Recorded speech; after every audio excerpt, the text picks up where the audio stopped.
Hello friends, இன்றைக்கி கௌரி ஸ்டோமில் நம்ம என்ன வீடியோ பார்க்க போகிறோம், என்ன ரெசிபி பார்க்க போகிறோம்னா, அதாவது கொடைக்காலன் அப்படி இல்லைன்னா சிப்பிக்காளான் அப்படி சொல்லுவாங்க. எப்படி செய்யறது அப்படிங்கிறத பார்க்க போகிறோம். இது வந்து செஞ்சோம்னா நல்லா இந்த சிக்கன் குழம்பு மாதிரி, நாட்டு கறிக்கோழி குழம்பு மாதிரியே இருக்கும். ரொம்ப டேஸ்ட்டாக இருக்கும். இன்றைக்கி நான் வந்து தோசைக்கு வச்சு சாப்பிட்றேன். எப்படி செய்யறது அப்படிங்கிறத பார்க்கலாம். இந்த குழம்பு சாப்பாட்டுக்கு, இட்லிக்கு, தோசைக்கு, சப்பாத்திக்கு இந்த மாதிரி வச்சு சாப்பிட்லாம். இந்த குழம்பு ரெசிபி இன்றைக்கி எப்படி வைக்கிறது அப்படிங்கிறத பார்த்துடலாம் வாங்க. இதுக்கு பேர் வந்து இந்த கொடைக்காளான்னு சொல்லுவாங்க, அப்படின்னா சிப்பிக்காளான்னு சொல்லுவாங்க. இது வந்து எப்படி இன்றைக்கி இந்த குழம்பு எப்படி வைப்போம், எப்படி வைக்கலாம் அப்படிங்கிறத பற்றி பார்ப்போம். இந்த குழம்பு வச்சோம்னா அப்படியே சும்மா கறிக்குழம்பு மாதிரி இருக்கும், கறிக்குழம்பு சாப்பிட்ட மாதிரியே இருக்கும். அதுக்கு தேவையான பொருள் என்னென்ன அப்படிங்கிறத நம்ம பார்ப்போம். இப்போ நான் வந்து மசாலா ஐட்டத்துக்கு இவ்வளோ வரமல்லி எடுத்து வச்சுருக்கிறேன், ஒரு 6 வரமிளகாய் எடுத்து வச்சுருக்கிறேன், கொஞ்சம் சோம்பு, கொஞ்சம் கொஞ்சம் சீரகம், கொஞ்சம் மிளகு எடுத்து வச்சுருக்கிறேன். அடுத்தது வந்து ஒரு அன்னாச்சி பூ, பட்டை, 4 கிராம்பு, ஒரு ஏலக்காய் எடுத்து வச்சுருக்கிறேன். அடுத்தது இஞ்சி பூண்டு, ஒரு 10 பல் இஞ்சி, 10 பல் பூண்டு, இவ்வளோ நிலை இஞ்சி எடுத்துருக்கிறேன், கட் பண்ணி வச்சுருக்கிறேன். இவ்வளோ சின்ன வெங்காயம் எடுத்து உரித்து வச்சுருக்கிறேன். 4 தக்காளி அரைச்சி ஊற்றுறக்காக வச்சுருக்கிறேன். கொஞ்சம் தேங்காய், நீங்கள் தேங்காய் வேணும்னா ஊற்றிக்கலாம், வேண்டானாலும் விட்டுறலாம். நான் வந்து கொஞ்சம் தேங்காய் ஊற்றிக்கலாம் அப்படின்னு சொல்லி நான் எடுத்து வச்சுருக்கிறேன்.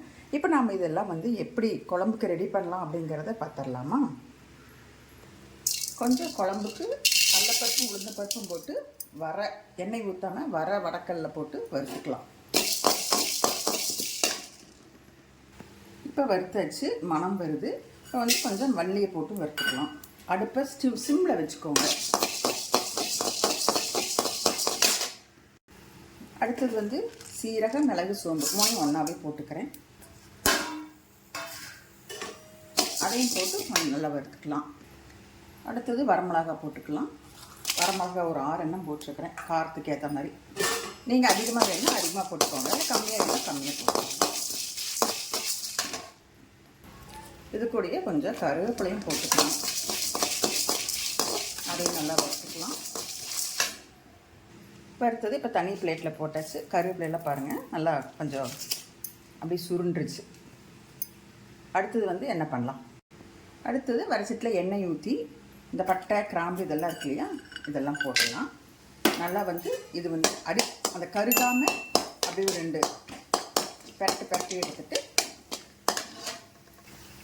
அடுத்தது வெங்காயத்தை போட்டுக்கலாம்.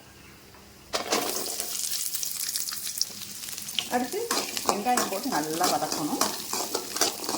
வெங்காயம் நல்லா வதங்கட்டும், ஒரு 2 நிமிஷம் 3 நிமிஷம். வெங்காயம் நல்லா கலர் மாதிரி வந்துருக்குது. இப்போ இந்த இஞ்சி பூண்டையும் நான் போடுறது கூடையணும் போட்டு அதையும் நல்லா வதக்கலாம். இப்போ இந்த இஞ்சி பூண்டு எல்லாமே நல்லா வதங்கிடுச்சு. அடுத்தது வந்து தேங்காய் போட்டுக்கலாம். தேங்காய் போட்டு இன்னும் ஒரு 2 பெரட்டினா போதும், ரொம்ப வதங்கணுங்கிறதுலாம் இல்லை. இப்போ நம்ம வறுத்து வச்சுருந்தது மசால் பொடியை வந்து ரெடி பண்ணியாச்சு, அரைச்சாச்சு. இப்போ அதே வடைச்சட்டி வச்சு எண்ணெய் ஊற்றியாச்சு. எண்ணெய் ஊற்றி கொஞ்சம் கடுகு போட்டு, கடுகு பொரியுது, வெங்காயத்தையும் போட்டு கொஞ்சம் கருவேப்பிலை போட்டு நல்லா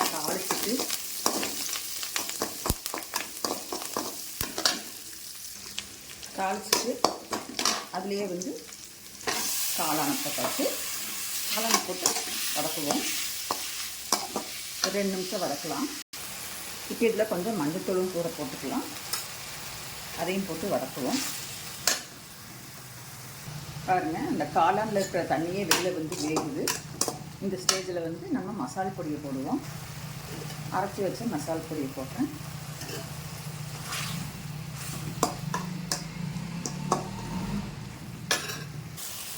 இது கூட அப்படியே கொஞ்சம் உப்பும் போட்டுக்கலாம். பரட்டி விடுவோம், 2 பரட்டிட்டு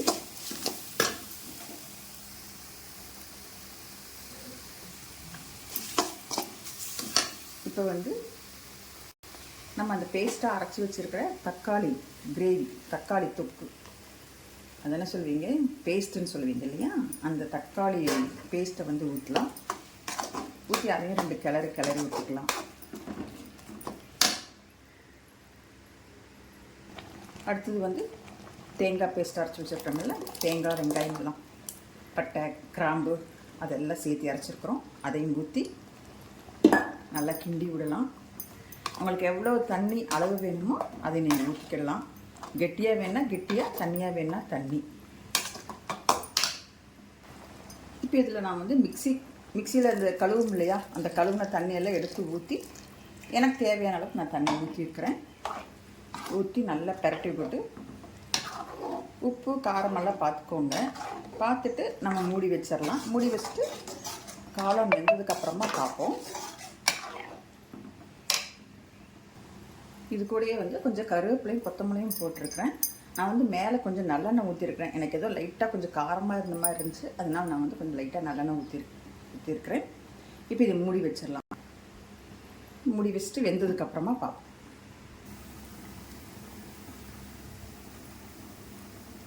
இப்போ நம்ம வந்து குழம்பு ஆயிடுச்சான்னு பார்த்துடலாமா?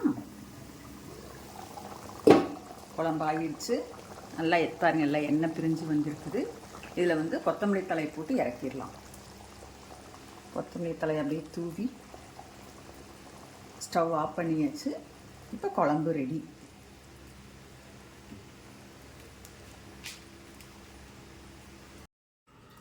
இந்த சிப்பி காளான் குழம்பு, அப்படி இல்லைன்னா கொடைக்காளான் அப்படின்னு சொல்லுவாங்க. இந்த குழம்பு வந்து ரெடி ஆயிருச்சு.